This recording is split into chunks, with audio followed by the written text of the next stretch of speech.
இந்த நாளின் காலை வேளையிலே ஆண்டவர் நமக்கு தருகிற வார்த்தை யாத்ராகமம் 15வது அதிகாரம் 26வது வசனம். நீ உன் தேவனாகிய கர்த்தரின் சத்தத்தை கவனமாய் கேட்டு அவர் பார்வைக்கு செம்மையானவைகளை செய்து அவர் கட்டளைகளுக்கு செவி கொடுத்து அவருடைய நியமங்கள் யாவையும் கை கொண்டால் நான் எகிப்தியருக்கு வரப்பண்ணின வியாதிகளில் ஒன்றையும் உனக்கு வரப்பண்ணேன். நானே உன் பரிகாரியாகிய கர்த்தர் என்றார்.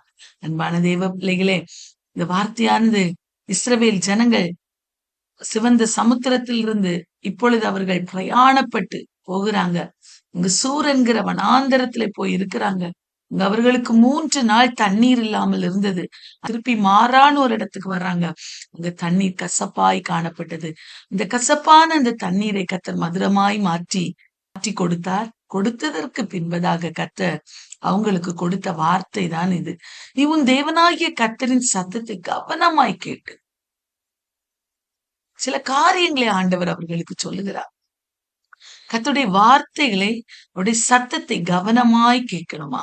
2வது சொல்றாரு, அவருடைய பார்வைக்கு செம்மையானவைகளை செய்து அவருடைய கட்டளைகளுக்கு செவி கொடுத்து, 3வதாக 4வதாக அவருடைய நியமங்கள் யாவையும் கைக்கொள்ளும் அப்படின்னு சொல்லி 4 காரியங்களை கர்த்தர் இஸ்ரவேல் ஜனங்களுக்கு காட்டுகிறார். அன்பான தேவ பிள்ளைகளே, இந்த காலை வேளையிலே இவைகள் எல்லாம் நாம் செய்கிறோமா?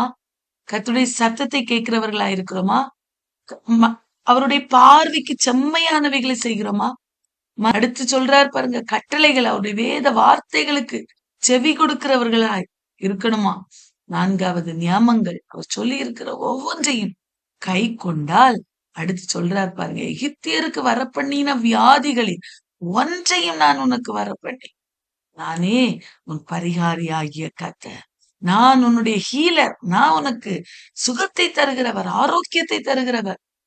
நீ இந்த காரியங்கள் எல்லாம் செய்தா அவனுக்கு நிச்சயமா இந்த ஆசீர்வாதத்தை தருவேன் என்று இந்த காலை வேளையிலே வாக்கு கொடுக்கிறார்.